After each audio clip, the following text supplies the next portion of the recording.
નમસ્કાર, હું રાજ. આપ જોઈ રહ્યા છો સ્પાર્ક ટુડે ન્યૂઝ. જૂનાગઢના માંગરોળમાં પવિત્ર શ્રાવણ માસનો આજથી ભક્તિમય પ્રારંભ થયો છે. દેવાધિદેવ મહાદેવને સમર્પિત શ્રાવણ માસના પ્રથમ દિવસે જ માંગરોળના વિવિધ શિવાલયોમાં વહેલી સવારથી જ ભક્તોની ભારે ભીડ જોવા મળી હતી. માંગરોળના ભોળેશ્વર મહાદેવ મંદિર, હાટકેશ્વર મહાદેવ મંદિર સહિતના શિવાલયોમાં શિવ ભક્તોએ ભગવાન ભોળાનાથના દર્શન કરી વિશેષ પૂજા અર્ચના કરી હતી. ભક્તોએ મહાદેવને જળ, દૂધ, બીલીપત્ર, પુષ્પ અને ધતુરો અર્પણ કરી શિવ આરાધના કરી હતી. માંગરોળની નોળી નદીના કાંઠે આવેલું અતિ પ્રાચીન અને સુપ્રસિદ્ધ કામનાથ મહાદેવ મંદિર પણ વહેલી સવારથી જ શિવ ભક્તોથી ગુંજી ઉઠ્યું હતું.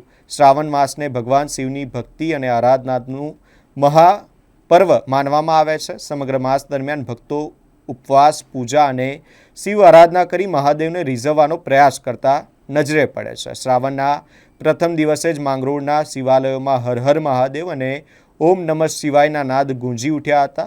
શિવભક્તોની આસ્થાથી સમગ્ર વાતાવરણ ભક્તિમય અને ધાર્મિક બની ગયું હતું. હિન્દુ ધર્મ અને સનાતન સંસ્કૃતિનો પવિત્ર માસ એટલે શ્રાવણ માસ.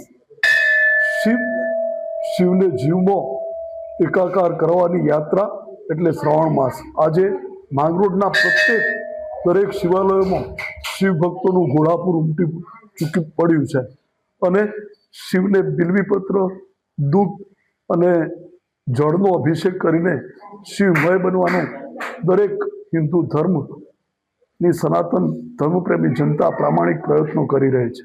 તો ચાલો આ ઉત્તમ પવિત્ર માસનો ઉત્તમતાથી આપણે ઉજવવાનો પ્રામાણિક પ્રયાસ કરીએ. સર્વે હિન્દુ ધર્મપ્રેમી જનતા જનાર્દનને મારા નેહથી ઓમ નમઃ શિવાય. હર હર મહાદેવ.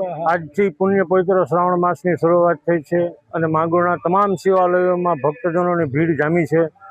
ભક્તો અહીં આવીને જલાભિષેક, પૂજા અર્ચના વગેરે કરે છે અને સૌ પોતપોતાની શક્તિ મુજબ મહાદેવનું સાનિધ્ય છે અને મહાદેવના સાનિધ્યમાં એના શુભ આશીર્વાદ પ્રાપ્ત કરવા માટે સૌ ભક્તજનો ભોળેશ્વર મહાદેવના મંદિરમાં આવીને પૂજા અર્ચના કરે છે. હર હર મહાદેવ.